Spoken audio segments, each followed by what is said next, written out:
Hey friends, welcome to or welcome back to the channel. Hope you had a great week. Between episodes, I thought it would be a smart idea to go out and find some of the animals I still needed at the farm. And here's a quick peek at what we'll be getting up to in this video. We're building an enchanting cave, starting a vineyard, hiding an extremely uncute bone meal farm, giving the chickens a proper home, building pens, stables, and slowly turning this space into something that really feels permanent. This first project was inspired by a comment. I loved this idea and I have the perfect little spot in mind. This little cave is about to become something truly special. To make this happen, I'm using the Nature's Compass to track down a lush cave. Moss, azaleas, glowberries if I'm lucky, and anything else that helps this space feel old, magical, and overgrown. On my way, I found ships full of villagers and books, which I felt like was a sign. But the ocean had other plans. I quickly learned the ocean here isn't peaceful at all. Those bone swordfish hit hard, and suddenly looting ships didn't feel worth the risk. After that humbling experience, I decided it was time for a diamond sword. And this time, no distractions. Straight to the coordinates, straight down, and a very calm, very planned panic hole for oxygen.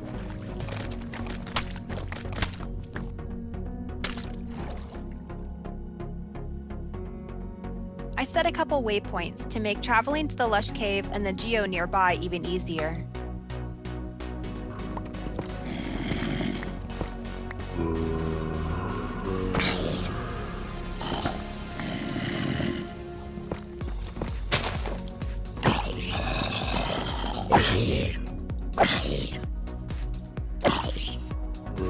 And after all that, this might be the smallest lush cave I've ever seen. No glowberries, but honestly, I earned this moss. At least the geo nearby made the trip worth it. Next stop was the plains, because enchanting means books, and books mean leather.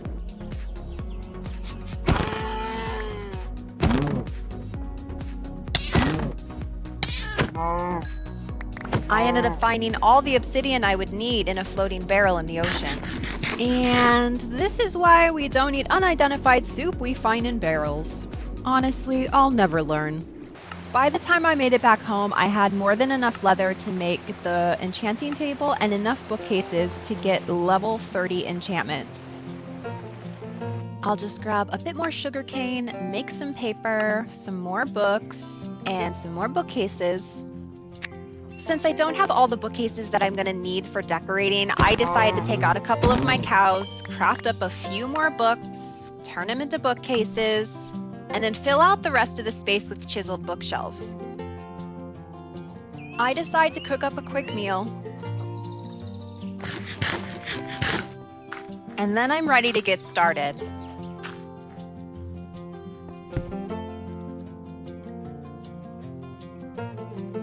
The enchanting table is the center of the entire build, so I start there.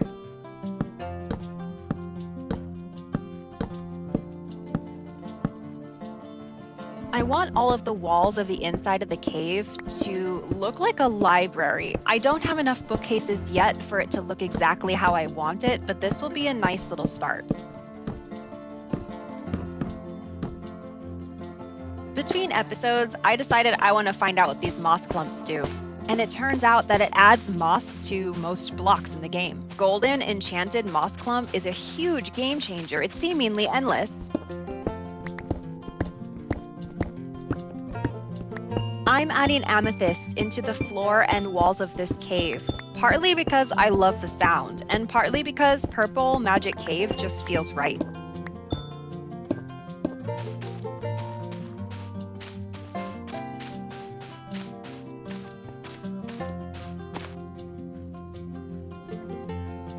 After a quick step back, I realize it needs more purple.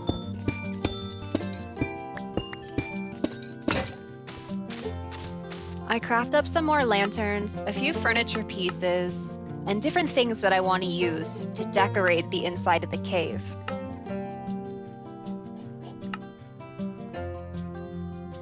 I want to change out some of the blocks here for the mossy cobblestone. I feel like it's going to make this cave feel like it existed here long before I arrived.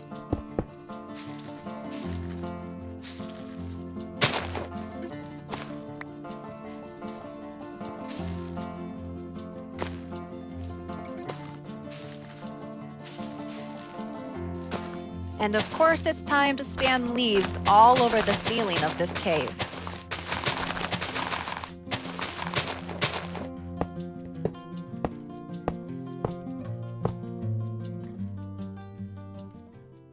When a traveling merchant showed up in the cave, I decided it was the perfect time to invest in some grape seeds. I wanted to have a vineyard eventually, and this is the perfect opportunity to get the seeds I needed.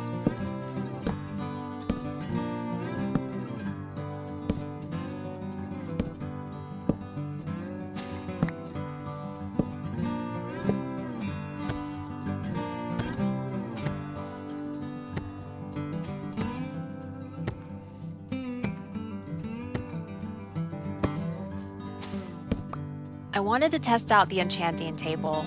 I figured looting 2 wasn't great, but I just wanted something on my sword at the moment. And then I decided I would also upgrade my chest piece and my leggings. And with my last 3 diamonds, made my first diamond pickaxe of the game. I wanted the entrance of this cave to look a lot more lush and overgrown, so of course I added a bunch more leaves. After hanging a few lanterns around the entrance of the cave, ADHD kicked in and I got distracted. I ended up working on the path down from my house to the cave, adding fences and lanterns. Which, as you can see, the sun was setting and it was quite dark, so this was actually a good task to take on.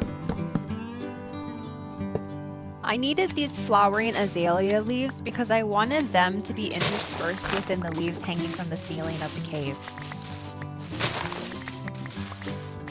After placing down a couple more cluttery book items, I decide it's time to finally enchant my new diamond gear.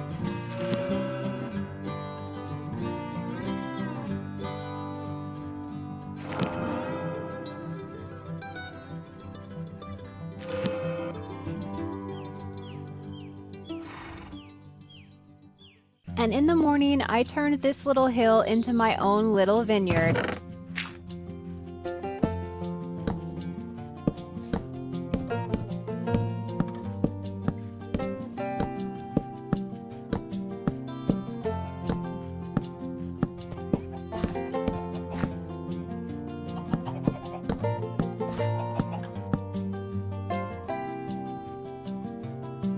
And then it was time to start adding the seeds to the grapevine stems.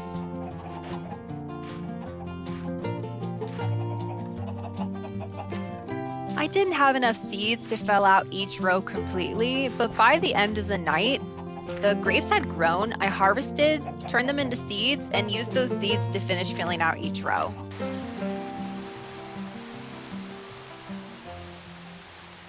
Since it was raining, I figured my feathered friends would want to get out of the rain, so I decided to build them a little overhang. I've added this mod that extinguishes the campfires when it's raining. I think it's such a nice little realistic detail.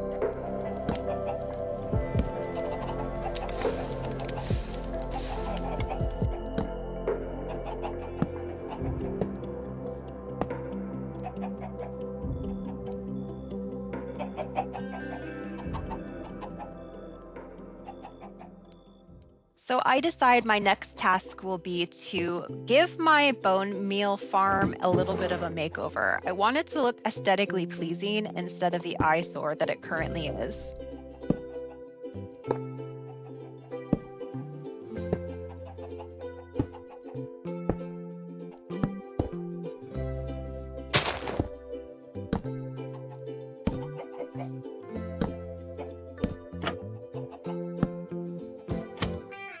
My idea is to cover this thing in flowering azalea and then put lattice all along the flowering azalea so that some of the seed varieties from the Let's Do Vinery mod can grow on these lattice. There's a couple types of seed that only grows on the lattice instead of those grapevine stems.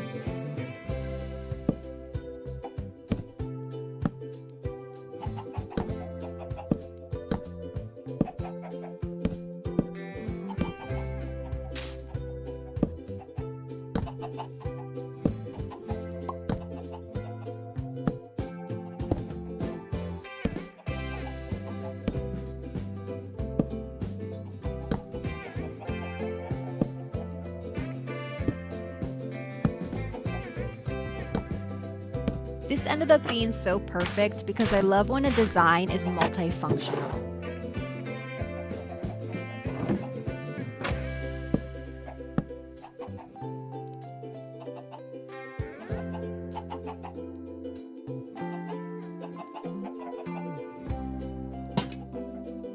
Once I finished that, I decided it was time to give these piggies a new home.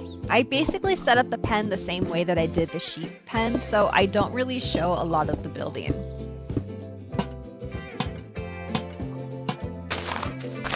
One major change from the sheep area is that, of course, I have to add mud into a pig pen.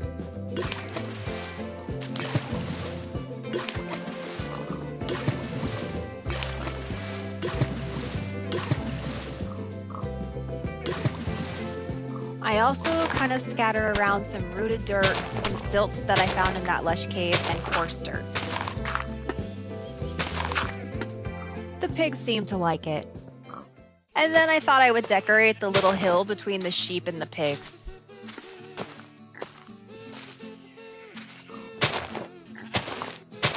I still have a few unhomed animals, and I think next I'll build some horse stables.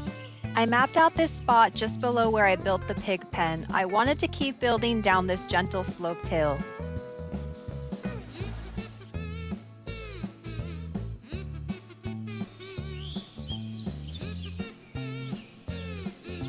And then I decided it was time to rearrange a few things inside my own home.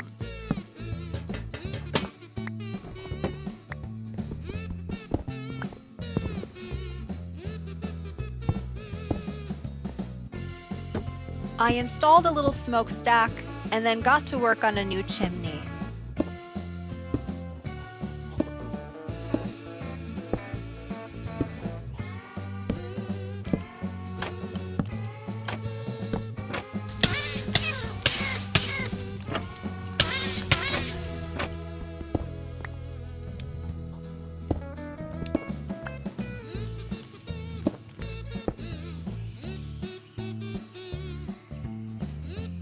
Now that I had spruce, it was time to redo the entrance of my house. But of course, every time I stepped away to craft something new, something else would catch my eye. So I just started crafting a bunch of cute little things to add around the house.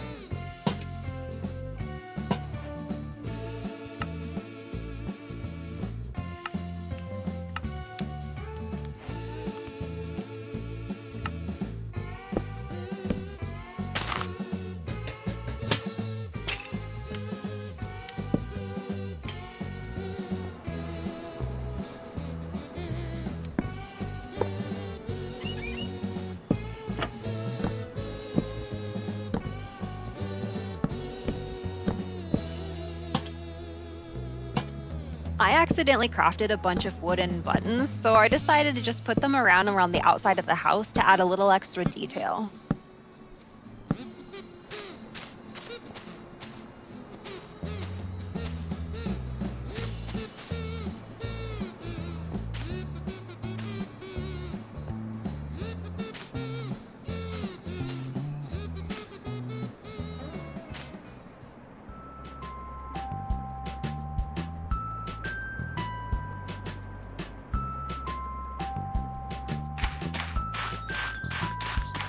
I'm so in love with all these cozy and homey little changes that I've made today.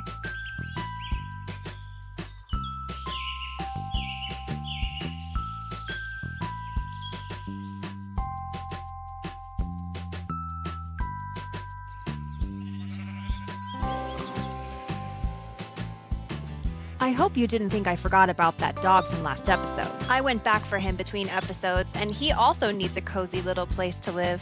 I think he'll like this spot under the tree here, so I'm just going to use a bed and some signs to create a little dog bed.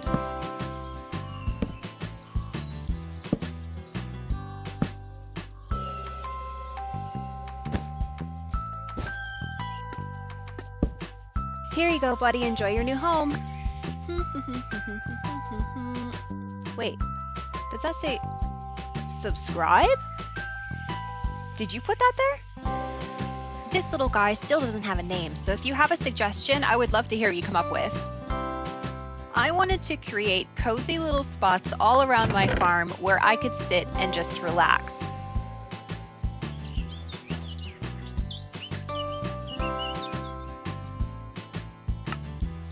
And what's more relaxing and inspiring than a beautiful sunrise-sunset picnic location?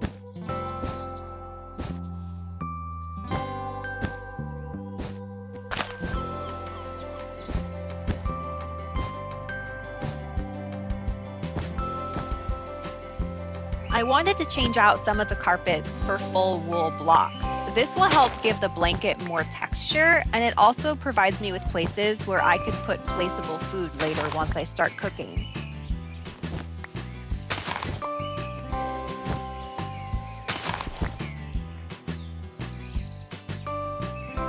With the picnic area done and the sunset slowly approaching, I thought I would make something new and exciting for dinner.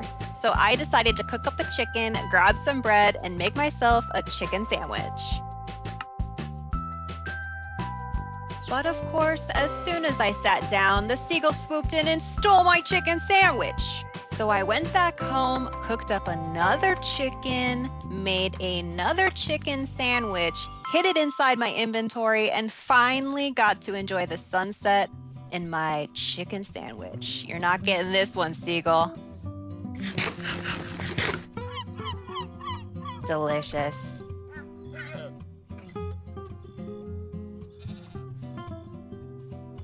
This was a very productive episode, and I am so happy with the way things are starting to look around here. This is really starting to feel like a permanent space for us to live, survive, and thrive. And I'm so happy that you were here with me along the way. If you made it all the way to the end of this video, thank you so much for watching. And if you enjoyed your time here on our cozy modded Minecraft Forever world, please hit that like button, subscribe so we can see you again next week. And stay cozy, friends. I'll see you next Saturday. Have a great weekend.